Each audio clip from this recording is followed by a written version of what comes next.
Uh, Ladies and gentlemen, good evening and welcome to Q4 and FY26 earnings call of Stallion India Fluorochemicals Limited, hosted by Confidely Partners.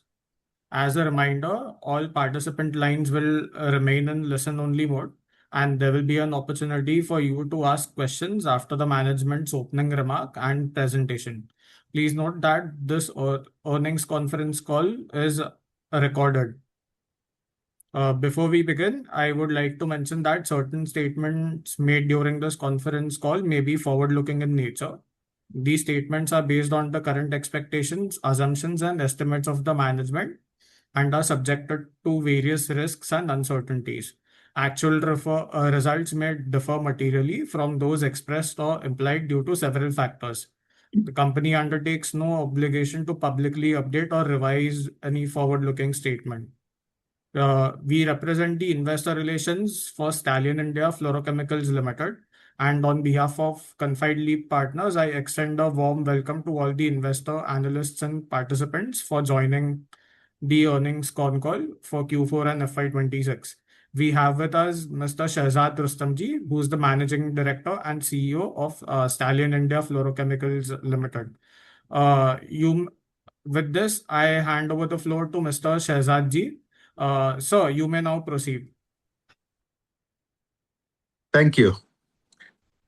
Good evening, everyone, and a warm welcome to Stallion India Fluorochemicals Limited Q4 and FY25-26 earnings conference call. We are pleased to report another year of strong operational and financial performance despite increasing volatility across global energy markets, supply chains, and geopolitical developments. During FY25-26, the company reported total revenue of 434.12 crore, reflecting a growth of 14.4% year-on-year. EBITDA increased by 23.34% to 61.35 crore, while PAT grew by 35.61% to 43.84 crore, highlighting the resilience of our business model, operational agility, and disciplined execution. Throughout the year, we proactively strengthened our sourcing network, inventory planning, and customer servicing capabilities, enabling us to maintain supply continuity across key end-user industries despite disruptions in global logistics and raw material markets. FY26 was also a defining year from strategic expansion perspective. We received the environmental clearance for a proposed 10,000 metric ton R32 manufacturing facility at Bhilwara, Rajasthan, marking a major milestone in our backward integration journey. The project is progressing as planned and is expected to commence production by October 26.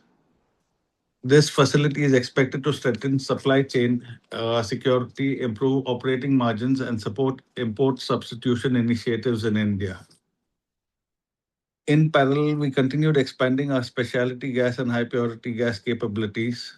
Our upcoming Mambatu facility in Andhra Pradesh will strengthen our presence in South India, while adding HFO and HFC refrigerant blending, debulking, and also helium and semiconductor gas handling capabilities in South. We are also scaling up a liquid helium semiconductor gas infrastructure at Khalapur to capitalize on emerging opportunities across electronics, semiconductors, healthcare, solar, and advanced manufacturing sectors. Today, Stallion operates across 4 strategically located facilities with 2 additional facilities under development, supported by a pan-India distribution network. Our focus on aftermarket customers, operational flexibility, and specialty gas expansion continues to strengthen our competitive positioning. Looking ahead, we remain confident about the long-term growth opportunity in fluorochemicals and specialty gases. Supported by backward integration, specialty product expansion, and industry tailwinds, we continue to target a revenue growth CAGR of 30 to 35% over the next 3 years, along with margin improvements of 3 to 4%. We remain committed to building a fully integrated, technology-driven fluorochemical platform focused on innovation, reliability, sustainability, and long-term stakeholder value creation. Thank you.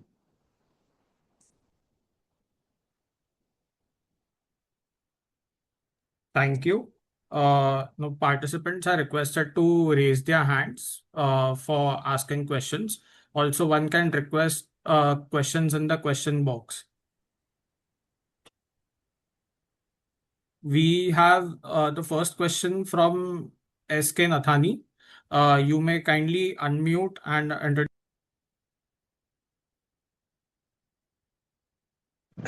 Hi, sir.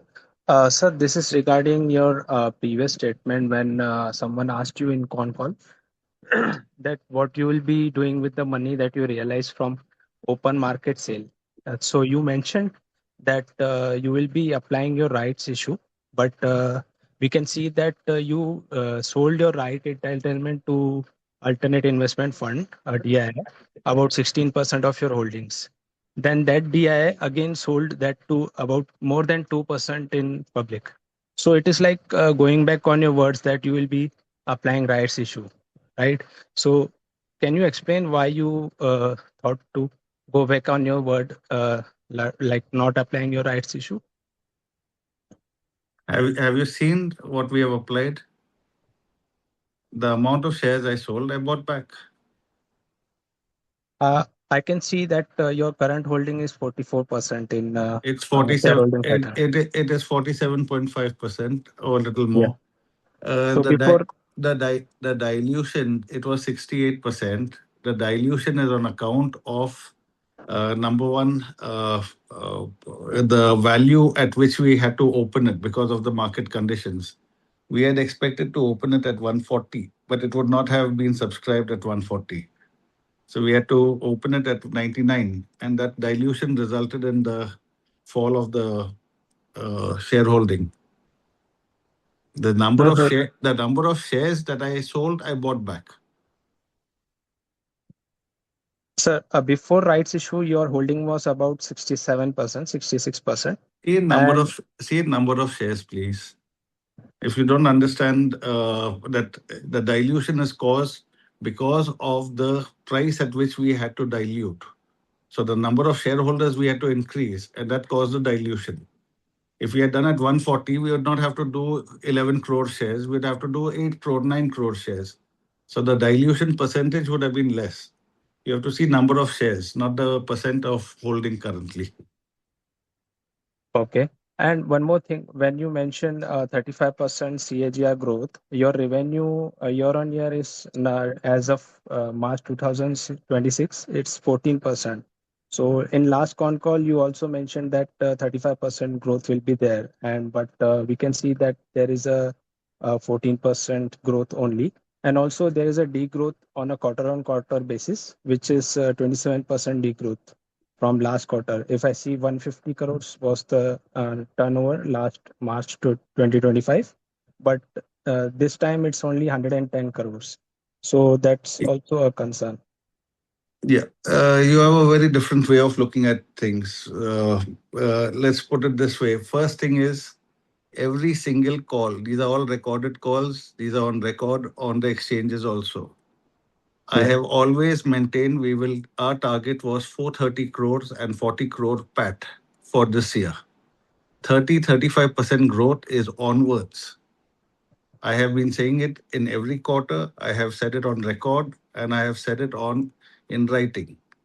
The target for this year, which we had expressed 1 year ago, when we had done 370 crores turnover the year before, we had Mhm. given us a target. We had put our target internally at 430 crores and 40 crore PAT, which we have surpassed. Onwards, going 35% growth is there for the next 3 years, which we have always been saying, and I have still continue saying, for the simple reason, this year, if we start up on time and we get the 6 months production, we are looking at 250 crores incoming from there. So even if we don't grow 1% on any other front, we do 430 crores again. Even then, we still grow at more than 35%. Next year, we get 100% of the turnover, meaning all 12 months sale. You will again have another 35%. And the year later, our HFO plant should become operational. So you'll again have 35% growth. again, the HFO plant you'd get about like 4 months or 6 months operation. And the year after that, you'd again get the full year production of the HFO. So the next 3-4 years, we have a 35% growth projection, which we stand by. Current year's Okay. current year's whatever targets were there have been mentioned repeatedly in every earning call, has been mentioned 1 year ago in my speech and is recorded.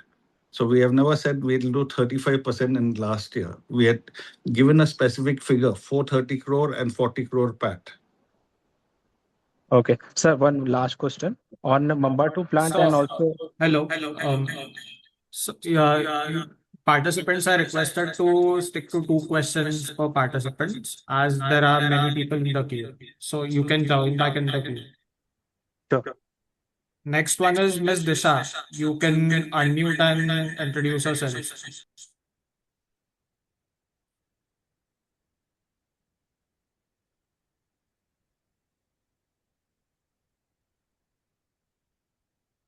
Hello. Yes, Yeah, am I audible, sir? yes. Go Yes, ahead. thank you so much, sir, for this opportunity. So I think my question was again on our revenue front, sir. So last time I think we spoke, we mentioned that around this year we'll be targeting around 675 crore revenue. So are we on track for that? Uh, four, 1 minute, 430. So we were expecting 275.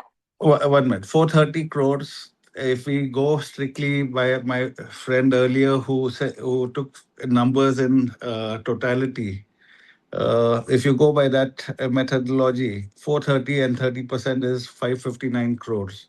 So technically, we have to do 560 crores to qualify for the 30% growth year on year. Right, right. No, But but I think, we would do more. yeah, so I think last time we'll get 275 crore. This year we were targeting from the R32 and 50 If CR from if if Khalapur in and if in October we start off on time and everything goes well, yes, we should have that revenue, which would be much more than 30%. We are always correct. little conservative on the numbers. Right, right.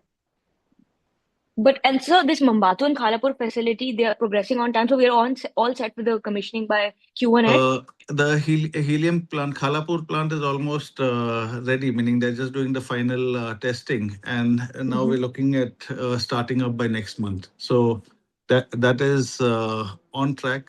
Mambatu should be operational by August. See, Mambatu again. I'll just like to explain Yeah, the IPO. We only, meaning what is there in the IPO project is only 5 bulk tanks and just debulking and blending of one particular HFO.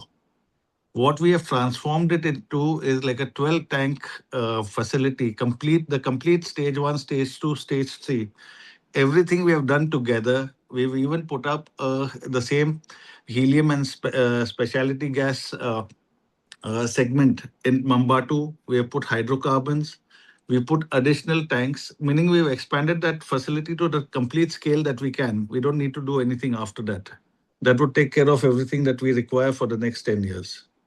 So, meaning the delay is on account of that, not on account of project was scaled up 2.5 times. okay. So suppose sir, this comes by August. So combining this Khalapur and Mambatu, what sort of revenue contribution can we expect for this year?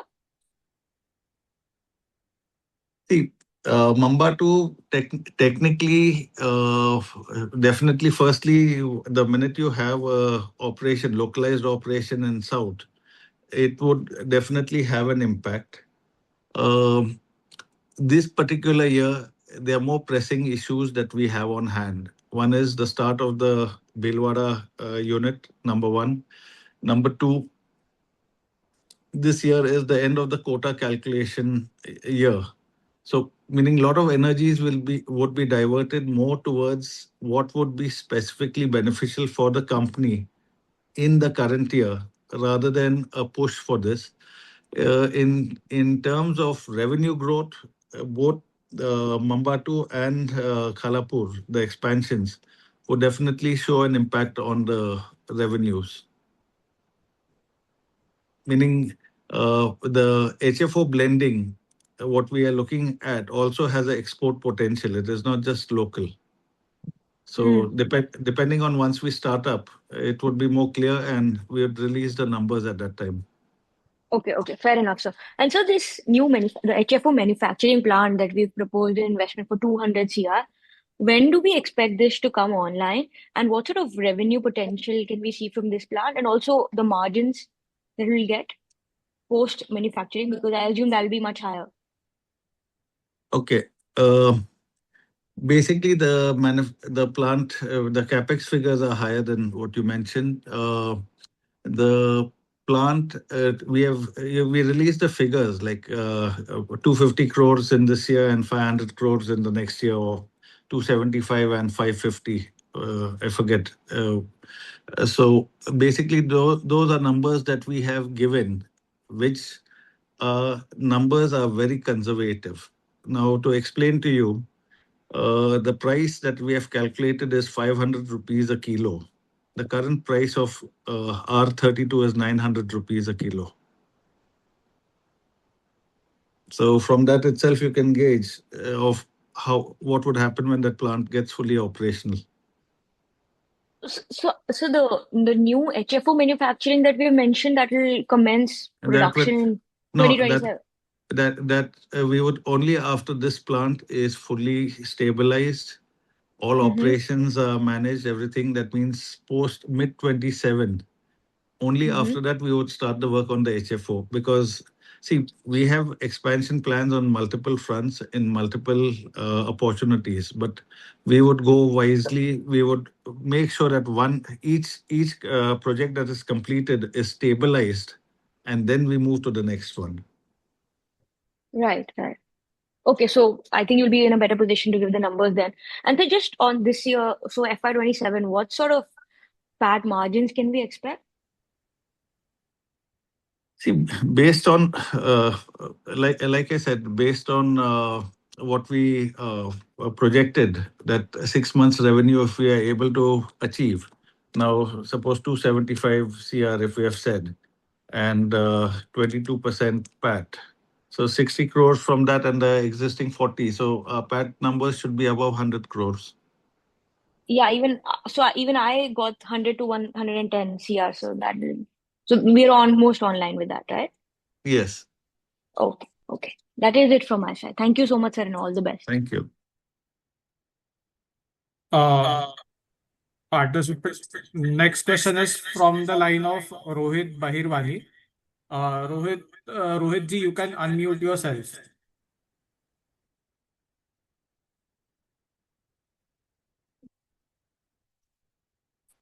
Yes, thank you for giving me the opportunity. My question is related to your Bhilwara expansion. As I can see in the capital work in progress, there is 35 CR. And looking at your commissioning target, which is in October 26, don't you see that this is a very small figure? I mean, you had mentioned that you will be incurring a capex of around 200 CR earlier. So what part remains, unutilized there, and when can we expect this number to go up? I have not followed your question actually. Can you repeat what the exact question is? I believe the total capex in the Bhilwara facility was around 200 CR, but currently under the capital work in progress, only 35 crores is what you have spent. So how much capex is still left for the Bhilwara unit, and by when can we expect that to be incurred? Okay. You need to understand, as a company, we're very conservative. Personally, I'm very conservative. When we sign deals with people, we don't have a principle of paying in advance. Material will come at the site, half the work will be completed, then we make payment. We don't pay in advance. We are established players. There's no trust deficient. There's no trust deficiency. So basically, if we place an order with a tank manufacturer, we place an order with a pump manufacturer. Maximum what we'll do is we'll give 20%, 30% advance. That's it. We won't pay more than that. Now they will deliver everything at the site. Then we pay 70%. On commissioning, we'll pay the balance 30%. So that is why the capex utilization is looking less to you. Orders for almost everything have been given out. Now, as they start coming in, we will start paying. Understood. Understood. That is In fair. in this quarter, you'll see the numbers rise up significantly. Okay. Okay, sir. Got it. And looking at your cash and bank balance, there is around 434 crores lying in your balance sheet. So I believe the working capital requirements will also be met from this, and there is no further fundraise plan going forward. Am I right? Uh, let's put it this way. In the current fundraise, we have not accounted anything for towards working capital. This basically has been capex. What you're seeing the amount in the bank is because we are very, let's put it this way, we are very frugal and we are very tight on advancing monies. In the sense, we want a full safeguard. If we have ordered, now suppose I'm just giving example, even with big companies, big multinationals also, when we place orders, we are very tight on how we work, meaning we'll pay 20%, we'll sign whatever guarantees they want, but we won't advance the money till the material doesn't reach the site. So the huge amount of money you're seeing in the bank is because of that. But when finally everything by June, when everything lands up at our place, you'll start finding the flow of money very fast. Number one. Number two, the reason we have not raised working capital is we hope that with the internal PAT generation and also onwards with the wave that we normally work, we should be able to manage. There may not be a requirement to raise. We've got ODCC with the banks, which we don't utilize. We've got 120 crore OD available. We may not utilize that. We try to do without wherever best we can. We try to save and move ahead. Okay. Okay. That answers my question. Thank you so much, sir, and all the very best. Thank you. Participants, those who wish to ask the questions may raise their hand. Next question we have from Preet Shah. Preet ji, you can unmute yourself. Hello.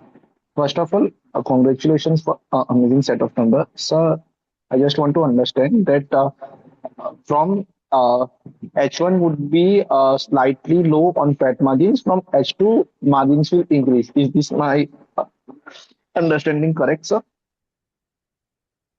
See, in H1, we would still be in the current mode of business, so nothing has dramatically changed. With the huge increase and disruptions that are happening with the oil, with LPG costs, etc., so definitely margins would be highly strained. The very fact that the company achieved, surpassed, and increased the PAT projections of last year is remarkable achievement in its own. Meaning, I was pretty surprised seeing the market reaction to that in another way. See, meaning somebody remarked earlier in this that your performance quarter to quarter was bad. You need to understand the previous year, the company capitalized on a market situation and a market condition in the last quarter where everyone else was sleeping and everyone was left caught unawares. That we were more foresighted, we understood what is happening, and we were better planned. We could capitalize and we could do twice the revenue that is normally done in a quarter. Now, just because you got an opportunity in that year and you managed to encash on that opportunity does not mean every year you're going to get an opportunity. So yes, quarter to quarter, if you try to match it, it appears that we have had a fall. There's no fall. You have to see year on year. Year on year, you've grown fabulously, and most importantly, in the worst quarter possible, with geopolitics, with pricing, with everything you're looking around you, you can see it. In that, to manage that out was remarkable. Now, going forward, we are currently still in the same geopolitical uncertainties.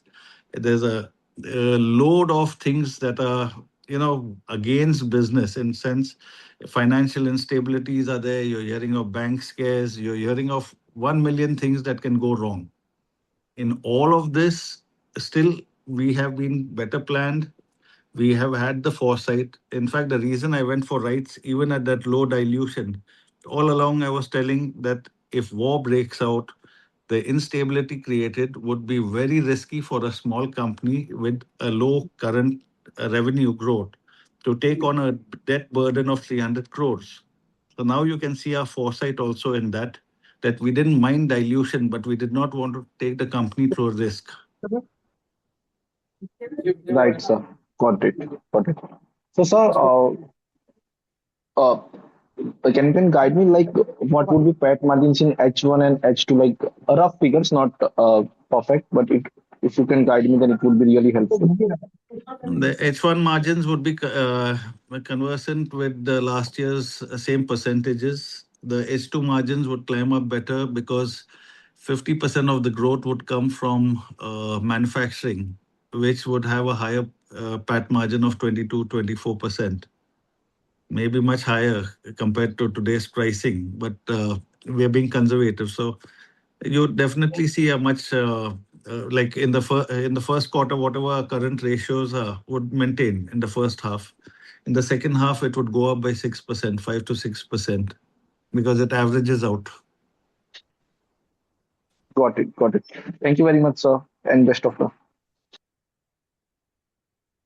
Thank you.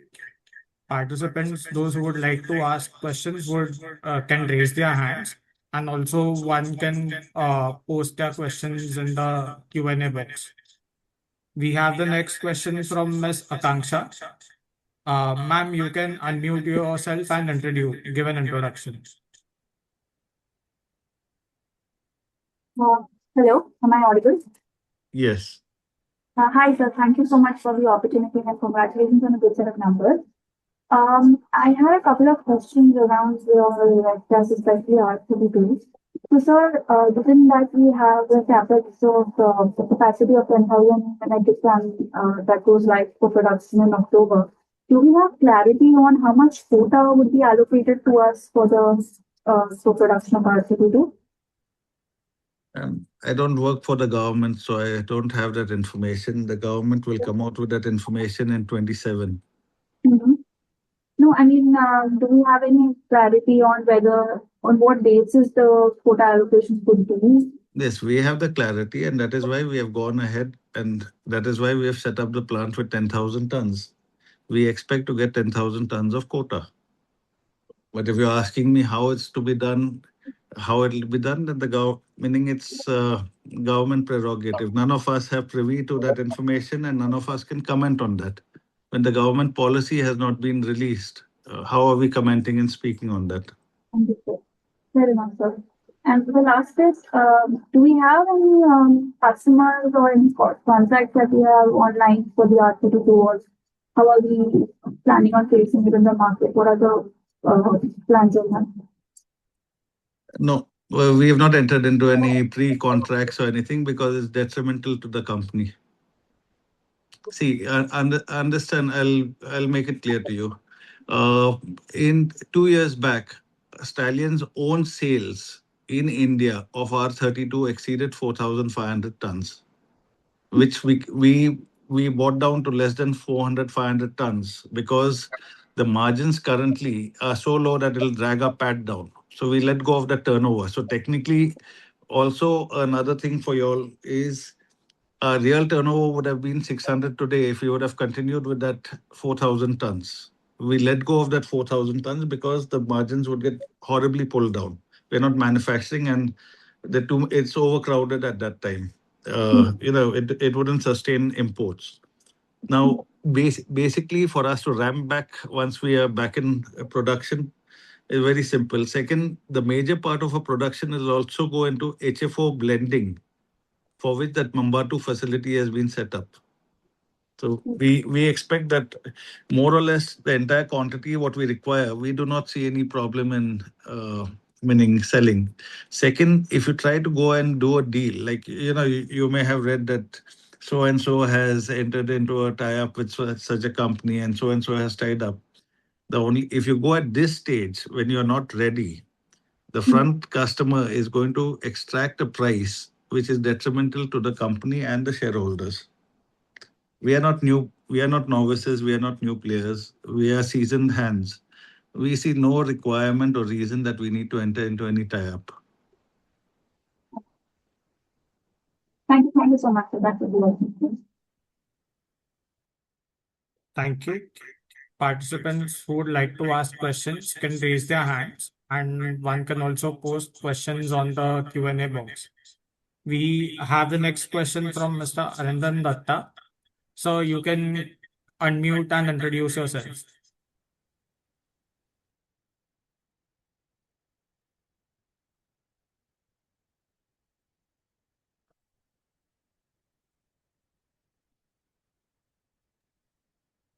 Arindamji, you can unmute and introduce yourself. Can you hear me? Hello? Yes, yes. Okay. Yeah, sir. Good afternoon, and thank you very much for giving me opportunity. Sir, a couple of months before, we have made some tie-up with some Saudi company for helium sourcing, right?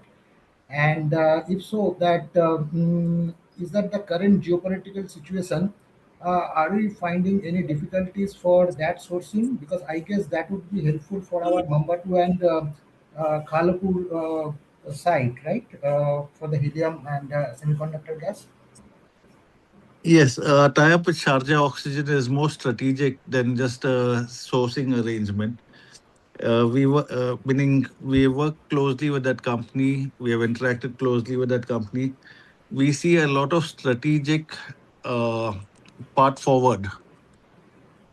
Sorry, we see a lot of strategic path forward with them working together. It's not just helium sourcing. In a broader context, there are lots more that we have in mind with them. Currently, because of the Qatar oil fields, whatever hit they took, uh, helium production out there is highly affected and I think curtailed right now. Secondly, helium, the nature of helium is you cannot, in such situation, you cannot really transport that. So there is a definite impact of the sourcing from the Qatar oil fields. However, association with Sharjah Oxygen is on a different level.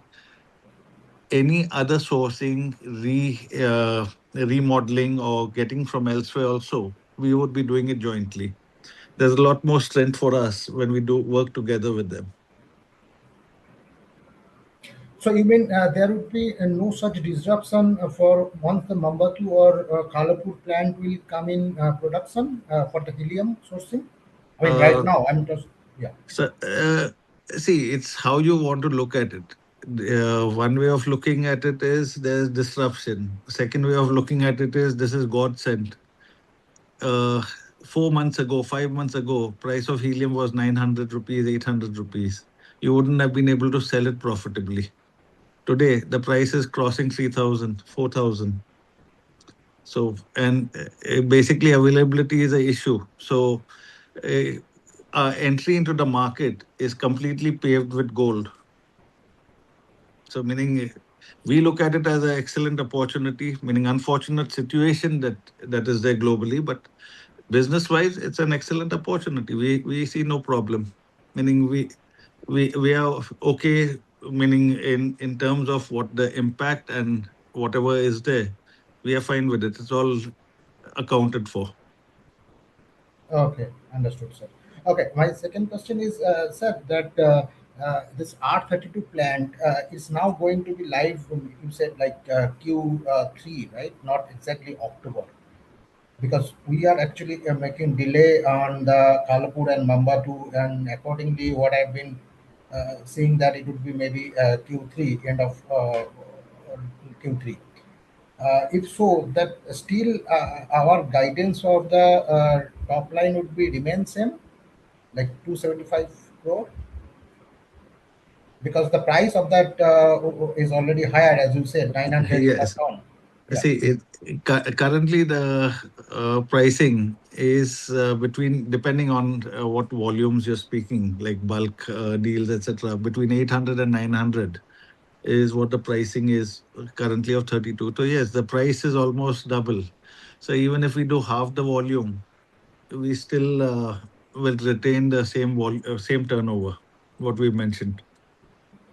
We don't expect any delays in real sense, but like you said, meaning if we have to take an eventuality into planning also, and we are say maybe a month or two late, the higher pricing would allow the uh, would allow for the same figures to continue. Got it. Yeah, yeah. That's what I was just wondering. Like, either way, we are making delay, but we can compensate in somewhere else. Uh, right. So, sir, my third question is so someone is asking about the R32. We have a 10 metric ton of R32 in production, and I have seen many other companies, all R32 plants are coming in live probably by this financial year. So if we get the 10,000 metric ton quota from the government, so can we use the entire thing on like our usage, or still we can have some left to sell it as a commodity to the other player? I didn't exactly follow. See, to answer one part of your question, 10,000 tons is the entire capacity we have. 10,000 tons is the quota we would expect to receive. Similarly, there are other capacities that are coming up, about 25, 30, 40, about 40 to 50,000 tons extra capacities are coming up. Mhm. I do believe everyone would get their production quotas, number one. Number two, in terms of selling, now technically the Indian market per se is 22,000, 20,000 tons market. So none of these capacities, including us, have been put up keeping in mind the Indian market, because firstly, it's not lucrative. Second, there is that much market is not there for how much the production capacities are there. Everyone have defined and designed the entire working around exports. So basically, it's an excellent thing for India in the sense we never had fluorochemical manufacturing earlier in the HFCs, etc. Today, now we completely bypass imports, and now we become a net exporter as a country, which is good.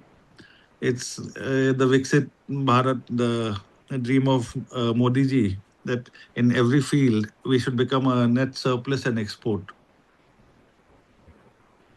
Of course, yeah, yeah. So that means we have to export a lot of this gas, right? We Not in it, terms of not in it's terms of R32.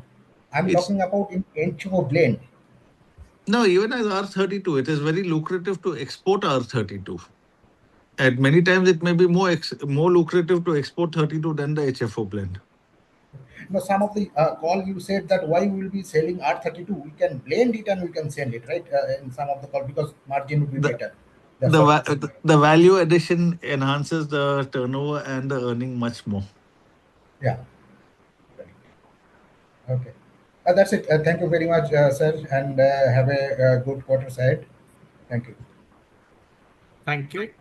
Participants who would like to ask questions may raise hands and also may post questions in the Q&A box. We have the next question from Mr. Samyak Shah. Samyak ji, you may unmute and introduce yourself.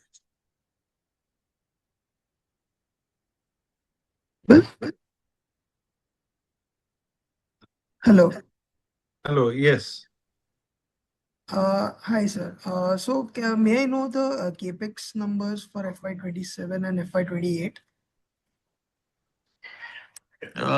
The 200 crores that we mentioned for the HFO plant is technically, basically, it comes from the MOU that is signed with the government. Now, the government does not take into account the figure that is usually put down there is pure plant and machinery. They do not want to know what land. They are not interested in building. They are not interested in technology transfer or design engineering, etc. They want to know how much physical plant and machinery capex is there. So the 200 crores that mentions there is just pure plant and machinery nothing, nothing else. So the total, technically, that capex should be around 400 crores. We do not envisage any further dilution onwards because the current revenue that we will generate once we stabilize and the PAT, projected PAT, I don't think we would require more funding. All right, all right. And secondly, mm, since we've mentioned that the domestic sales market in India for R32 is around 22,000 metric tons. So, wanted to know if there is any risk to demand in India or risk to excess capacity. And secondly, do we see demand for refrigerants rising in the future given its widespread applications in the market? The demand for refrigerants and air conditioning in India is expected to grow 10 to 15% year on year for the next 10 years. Globally, also, it is growing at 10 to 15%, number one. So there is no shortage of demand. Second, now forget global. I'll just take China figures. India total manufacturing capacity would be 60 to 80,000 tons. See, real capacity you have to see, not what is put on paper or anything. So China has 8 lakh tons HFC manufacturing capacity. I think it might be higher also, not lower. In 28, China will get the first quota cut, where 15% would be reduced. So 1,20,000 tons would be reduced. So what is India's 80,000 tons in compared to that? Somebody has to make good the demand, no? So if you're asking in terms of meaning, is there any concern about profitability, being able to sell? I would put it the other way around. We regret not putting double the capacity. All right, all right. That's very reassuring to know. And finally, any comments on how the industry is evolving in terms of how our competitors are placing, positioning themselves, and how we stand in reference? See, it's first thing you need to understand. India is still in this particular field where we're very at a nascent stage, meaning we don't have such a huge industry. Neither do we have a major export market for air conditioners or or appliances, etc. So that the demand is very huge. Neither do we have the penetration internally for white goods, etc., yet on the level of China or Europe or US or something. So we've got a long way to go, number one. So uh, technically, meaning in terms of demand, in terms of growth, in terms of requirement, it is going to be a continual this, number one. Number two, every company that has put up facility, you understand, everyone have worked out their own plans of where they're going to, how they're going to sell, how they're going to do, how they're going to tie up. So all that has been everyone. I don't think anyone would make such big investments without having a working plan in place. So everyone have had their thought process very clear that excess capacity is coming up per se as to Indian requirement, but as per global, there's deficient capacities. So keeping that in mind, everyone have made the plans and gone ahead. I don't think there would be any issues for any of the companies. All right, that's all from my side. Thank you. Thank you. Participants who would like to ask questions may raise their hands, and they may also put their questions in the Q&A box. We have next Mr. Ashish Pari. So you may unmute and introduce yourself.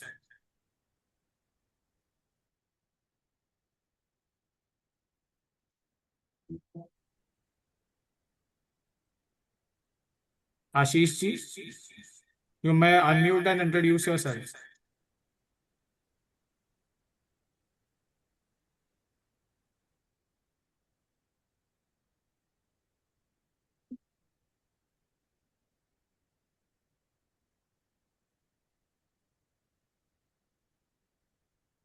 Uh, we can take the next question from Mr. Nilay. Nilay ji, you can unmute and introduce yourself.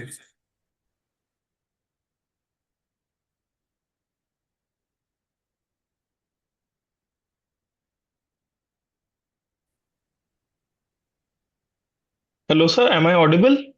Yes. Yeah, sir. Like you have mentioned that the commodity prices of the products we deal in have increased, but this is not reflected in the Q4 results in the top line.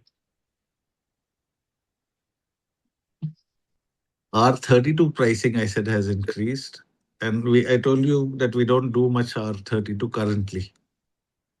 Okay. So the current product which we are doing, the prices has remained flat almost.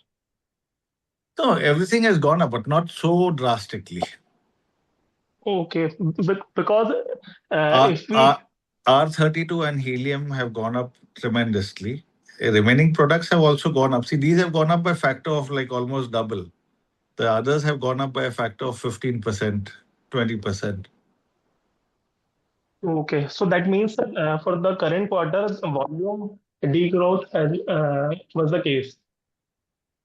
Sorry? So for the current quarter, our volume has decreased if we compare it with the last quarter. Volume has decreased in the sense? Volume of product which we sell, Yeah.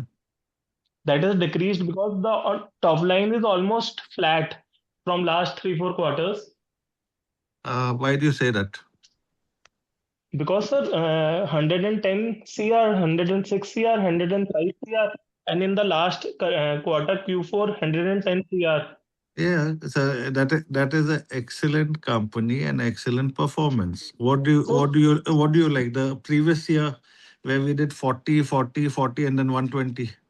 no, sir, you're not Uh, getting. Like you just said, the prices of the commodity have risen by 15-20% also for the products which we deal yes, currently. But yes. that should have shown in the top line also for the current quarter. Yes, but you have to understand also one more thing, that when LPG is not available and your end customer industries are not able to come out with full production, who are you going to sell to? That is what we Okay, yeah, said. That That is is what what I we said. asked. That volume That has decreased. Yeah, volume will decrease, no, because geopolitical situation is such that you are having supply chain issues across all industries. Today, most of the production industries are not getting LPG. They don't know what to do. Yeah, correct. Okay, sir, that was the only question.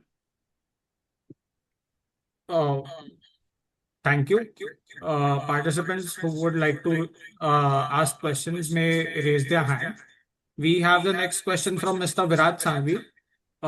So you may unmute and introduce yourself.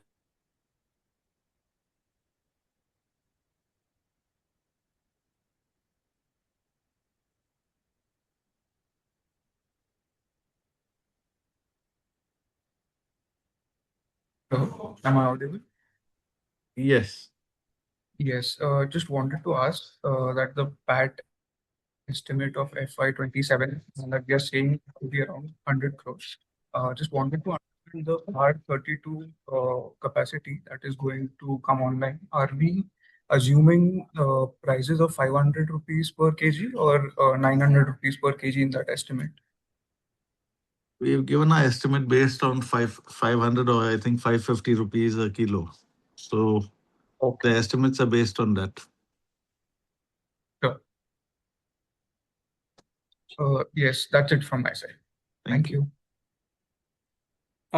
So we can take a few questions from the Q&A box. So the first question is from Kundan. So his first question is, management has spoken about the long-term opportunity in semiconductor and high purity gases. Could you share whether any customer discussion, sampling or qualification activities which are currently underway, and what timeline investors should realistically expect for meaningful commercial contributions? Currently, till the facility doesn't start up, you do not have any opportunity to discuss or do anything. Once helium starts up, that is an entry board for most of the sales that would start up. So initially, we expect the helium facility to start up from June, and thereafter you would start seeing the figures coming on board. Secondly, is on the HFO blending. So, as the company expands its presence in the next generation refrigerants, how does management view the competitive landscape and potential technology licensing or patent related considerations, especially given the involvement of established global players in this particular segment? We are already a player here with our tie-ups with one of the major global players. So we don't seem to have any problem there. Okay. And a couple of more questions. Where do you see your company in 5 years in terms of revenue, EBITDA margins, and PAT? Uh, we are working, like I said earlier, it had slipped out and that had created a little stir. But now we can discuss it because now it's already in the open. Our target figures are by 2030, we want to have 3,000 crore revenue and we want to have a PAT of 500 crores. That is our target towards which we are working. It's not a hypothetical target. It's not a exaggerated number or something, and it's not a forward statement. It is a plan on towards which we are working. Currently, our turnover is like 430 crores and 40 crore PAT. With the 32 facility being fully operational, our turnover should cross 1100, 1200 crores with about 180 crore PAT when HFO comes on board. At that time, the balance, whatever figure needs to be made up, that would come on board. In between this, we also have another project that is on, but like we said, we would do one project at a time and stabilize that company and then move to the next one. But there's a continuous growth for the next 5 years. We just have one after another. There's continuous growth plans. There's nothing stopping. Meaning, it won't be that you put up this next plant and after that, okay, we'll call it a day and let that stabilize, etc. To stabilize, you need 6 months. That's it. After that, the next plant.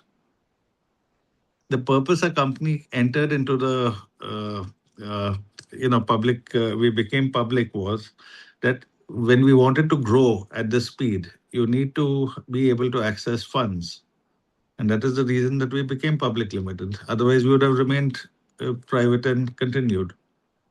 So the growth plans have been laid out, and it'll be a continuous expansion for the next 5 7 years that we can see.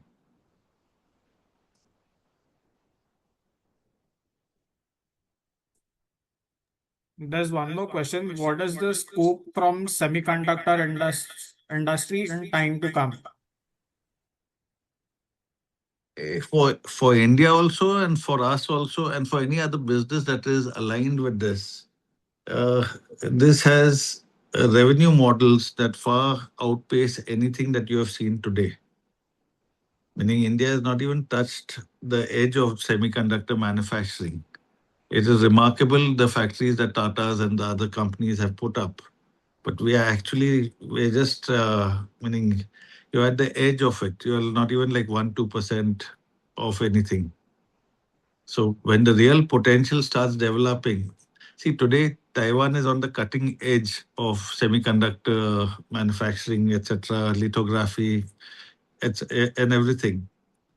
But India has the technical genius, has the manpower, has the brain power to quickly evolve and start becoming a market leader in whatever we look at putting ourselves into, like how we did in software.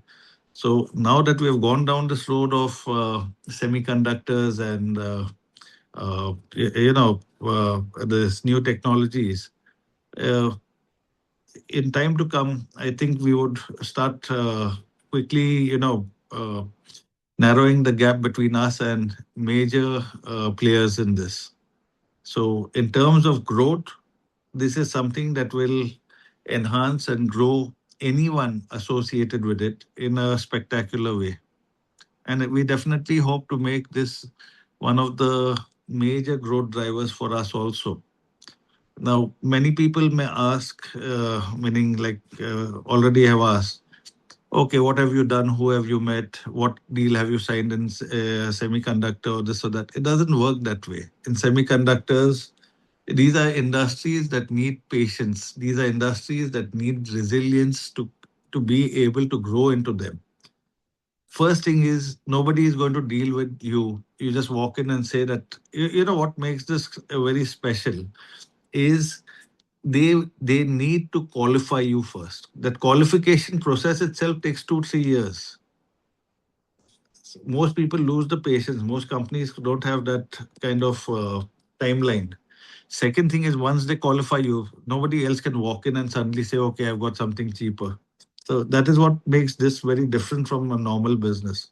Second thing is, as you have the manufacturing facilities coming up in Guwahati, you have them coming up in Gift City, etc. So once it's defined where all they're going to be there, the players who will make a big difference are who have got a reach in all 3 areas or 4 areas location wise. Nobody wants a supply coming from 1,000 kilometers. So it's slowly as you build your capacities, as you build your work. Third is key areas where they require. We already supply the coolant fluids that go into all these in all these data centers and all these semiconductor areas, etc. The HFO coolants are supplied by us. Now, we may not directly work with, say, the semiconductor manufacturer or the data center directly. We will work through the supply channel that is existing. Like, suppose a carrier or a JCI or a train is taking the complete contract of that data center. So, the supplies of this also would go through them. They don't have multiple supply avenues. So number one, number two, as you get into helium, as you get into the other thing, so you're making your foundation and you're expanding your reach, and you got a plan of how you're going to go about.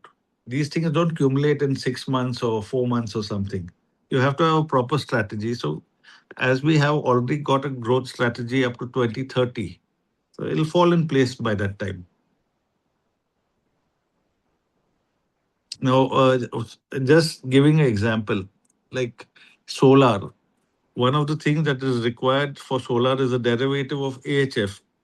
Now, we've got AHF as a basic raw material. How long does it take for us to make the derivative?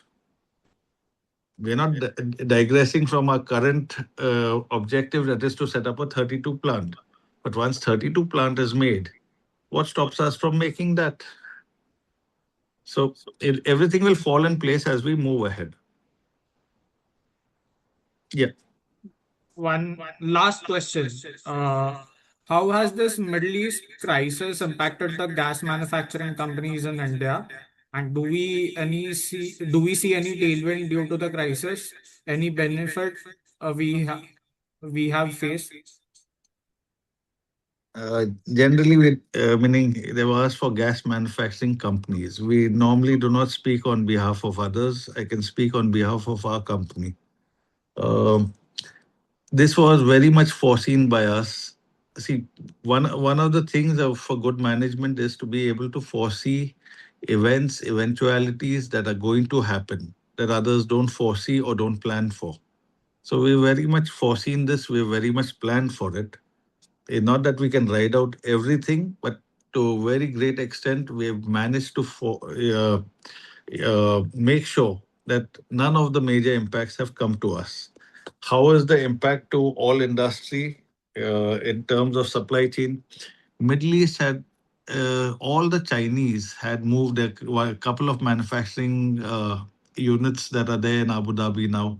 A lot of the supply chain had moved to Middle East. A lot of the Indian exports to Africa, to a lot of places, even Middle East, in all the countries, the sizable market that was there, it's completely impacted. Then even your transshipment routes, etc., your shipping, everything is impacted. And the worst is with the oil and LPG, etc. The impact is absolute all over. It is not a small impact. Now, coming with this, what will be the financial instabilities, etc., that will follow? So you need to take into account all that. Impact is substantial. We've managed to ride out most of it because we were better planned. We were better anticipated this. And onwards also, the impact is going to be there to suppress or depress the growth or volumes or turnovers, etc. But like I said, we're better planned. So we would ride it out much better. Thank you. So we would now request Shahzad ji to give the closing remarks as we are running short of time. Thank you, Parth. Uh, it has been a remarkable journey for us. I am very happy that whatever we have projected, we have never fallen back on our word. Like I said, we had projected 430 and 40 crore PAT. We surpassed that even in a very difficult year. Onwards, 26 has been a path-breaking year for us. It would result in most of our projects coming on board online, and the Bhilwara plant will be a very defining chapter in our journey till date. And we are extremely happy to have all of you all there with us on this journey. Thank you. Ladies and gentlemen, thank you for attending Stallion India Fluorochemicals Q4 and FY26 earnings call, which was hosted by Confidely Partners. You may now kindly sign off.